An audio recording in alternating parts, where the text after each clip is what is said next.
Olá pessoal, bem-vindos mais uma vez no nosso canal. Então vamos continuar a correção da nossa lista, tá? Nós vamos corrigir a terceira lista, que é uma lista de abril, tá? Eu coloquei segunda lista porque foi a segunda lista postada em abril. É sobre hibridização, então dá uma olhadinha aqui para vocês verem, tá? Sobre hibridização do carbono, certo? E antes de começar a correção dos exercícios, nós vamos relembrar, tá? O que é hibridização, tá? Como que o carbono forma essas hibridizações, certo? Então vamos lá.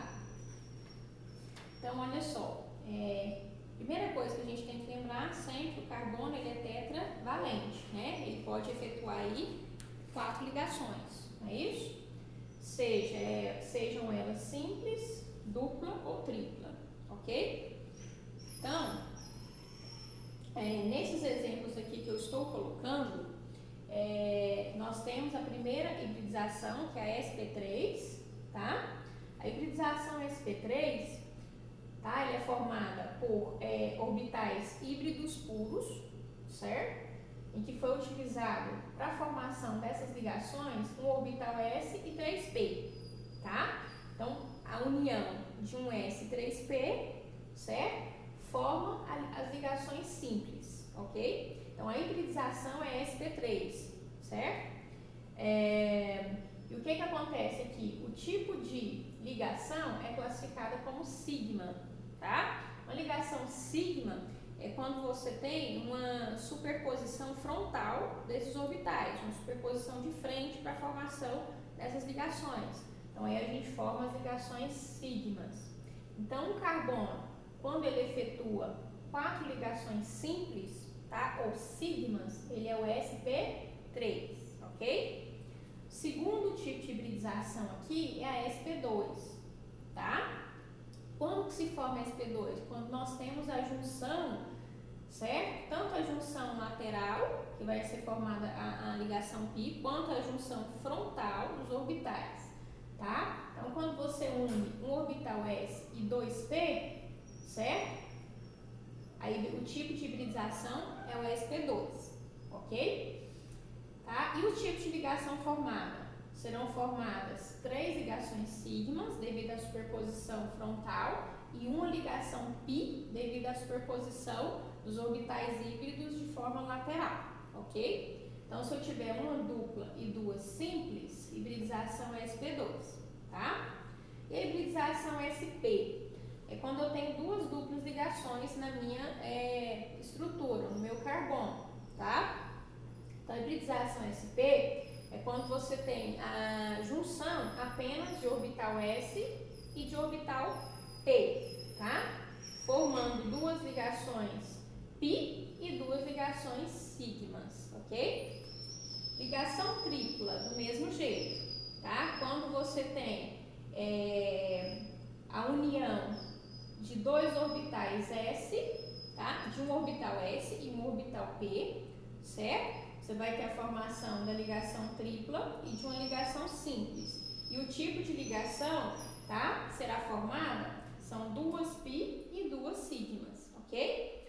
Então, de novo, carbono ele é sp3 quando todas as ligações são simples ou sigmas. O carbono ele será sp2 quando você tiver uma dupla, tá? E 2 simples. O carbono é sp quando você tem 2 ligações duplas. O carbono também pode ser sp quando você tem uma tripla e uma simples, ok? Então vamos lá para a correção dos exercícios, certo?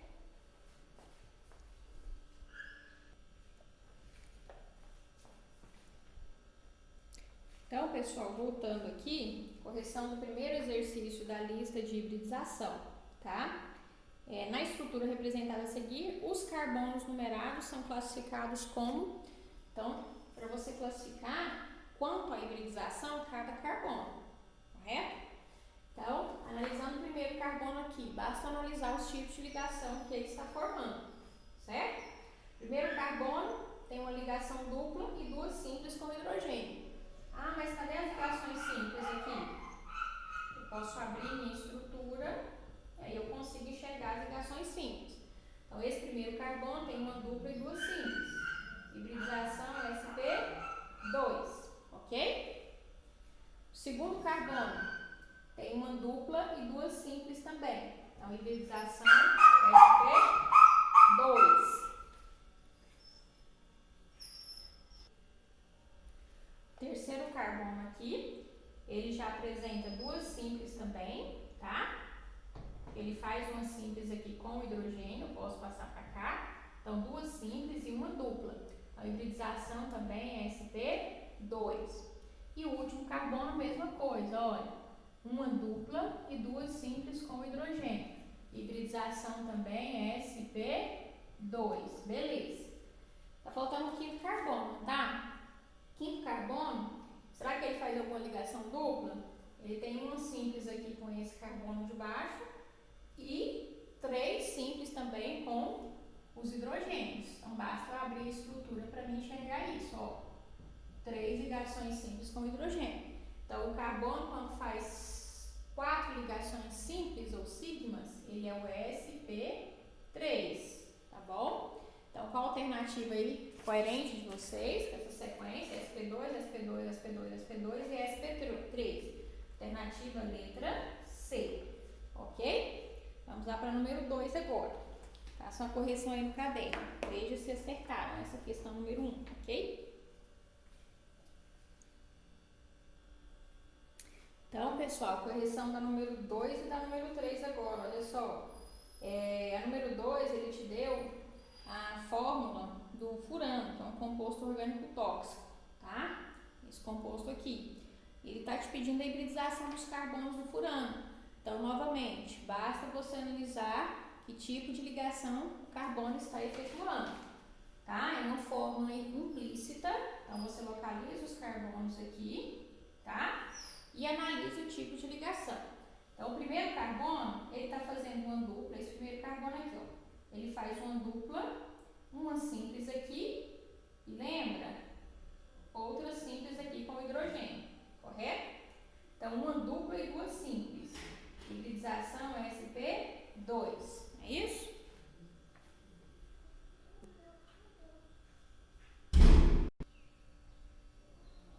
Então, pessoal, o segundo carbono aqui, olha, está saindo dele uma ligação dupla, uma simples e outra simples aqui com hidrogênio. Lembra que a gente completa as valências livres do carbono com hidrogênio?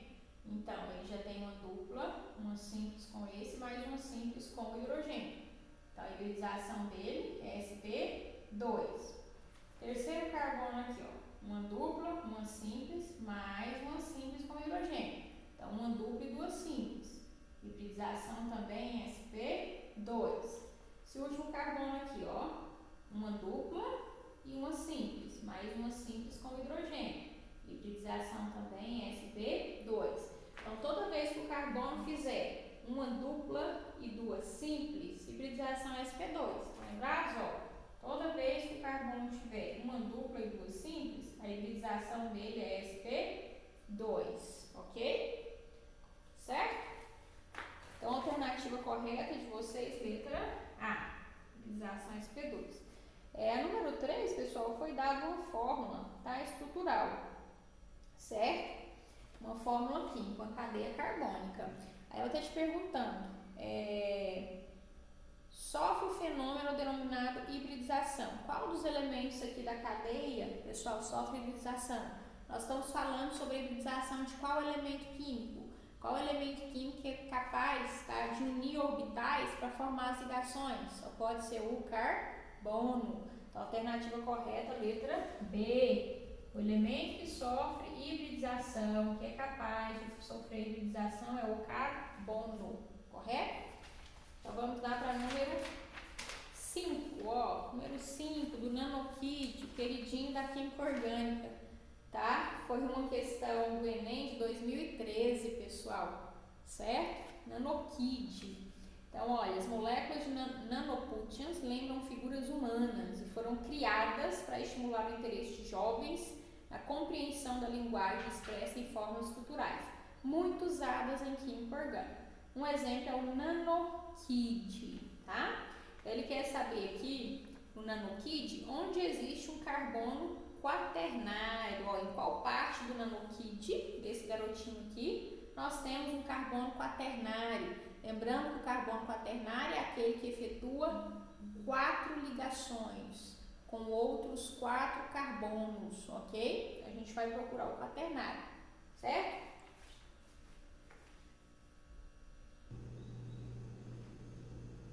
Então, olha, gente, o nosso nanokit, tá? Não ficou muito bonito, não, mas dá pra gente responder.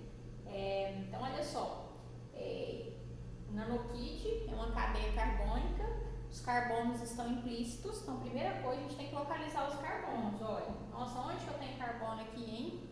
Ó, em cada cantinho aqui, nós temos um carbono. Então, olha bem onde você vai ter os carbonos. Olha só, o nanokit, e tudo isso aqui você tem carbono, ó, tá bom? Em cada vértice, em cada cantinho aqui, temos o carbono, ok? Ó, aqui na mão também, ó, nas pontinhas aqui nós temos carbono, ok? Então, localizamos os carbonos. É preciso completar com hidrogênios? Não, porque ele não te pediu a forma molecular. Então, para você ganhar tempo na questão, vai direto ao ponto, tá, gente? Você completa com hidrogênio quando ele te pede a forma molecular. Então, você localiza os carbonos, completa com hidrogênio. Nesse caso, ele só quer o carbono quaternário. Lembra? O carbono quaternário é aquele carbono que estará ligado a 4 outros carbonos, ó. Esse aqui é o quaternário, ok? Então, nós temos que procurar um carbono ligado a 4 outros. Onde que está? Tá? Em qual parte do corpo do nanokit que estará esse carbono? Então, você tem que analisar, né? Você vai olhando. Olha nos pontos de intersecção. Os pontos de intersecção que unem uma parte com a outra, geralmente você tem mais carbonos. Então, existe uma probabilidade maior. Então, ó, esse aqui, se você analisar, ele está ligado com 1, 2, 3. É um terciário, não é quaternário, ok? Então, se a gente for analisar esse da mãozinha aqui, dá uma olhadinha aqui, ó, esse carboninho bem da mão, está ligado com 3 e mais com esse aqui do braço, com 4. Então, olha o nosso quaternário aqui, ó, achamos o quaternário. O outro quaternário aqui da mãozinha também, ó, tá ligado com 3 e mais com o bracinho aqui, ó, então com 4. Esse aqui é o danadinho, é o quaternário, ok? Então, em qual parte do corpo estaria? Nas mãos, tá? Letra A, carbono quaternário está localizado nas mãos do nanokit, beleza? Faça uma correção aí. Número 6 agora.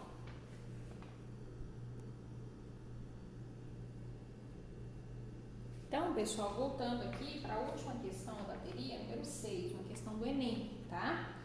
Ela está falando aqui que um método para determinação do teor de etanol na gasolina consiste em uma mistura de volumes conhecidos de água e gasolina em um frasco específico. Após agitar o frasco e aguardar um período, medem-se os volumes de 2 fases emissíveis que são obtidas, uma orgânica e outra aquosa. O etanol antes miscível com a gasolina encontra-se agora miscível com a água. Para explicar esse comportamento do etanol antes e depois da adição da água, é necessário conhecer o quê? Então, a gente está falando aqui sobre mecanismos, basicamente, de interação entre as moléculas, tá? Por que o álcool ele é solúvel na gasolina, certo? E por que quando você adicionou a água na mistura álcool e gasolina, certo? A água interagiu com o álcool, tá? Então, primeiramente, a gente vai dar uma relembrada sobre esses tipos de interação. Quando você mistura o álcool com a gasolina, são substâncias compatíveis. Por quê? Porque você vai ter uma força, tá? Chamada interação entre os hidrogênios aqui, entre as partes apolares, porque a gasolina é um composto apolar, tá? Um hidrocarboneto apolar, não tem polaridade, não tem elétrons livres, então é apolar, ok? Então, você tem uma parte aqui na molécula do álcool que também é semelhante, que também é polar, certo? Tem uma parte polar no oxigênio, do álcool, e uma parte apolar, tá? Porque o álcool é um biocombustível, tá? Extraído aí, principalmente da cana-de-açúcar, ok? Então, você vai ter uma interação chamada interação de Van der Waals entre aqui os hidrogênios da gasolina e da água, ok? Beleza. Aí, quando você joga a água no meio, o que acontece?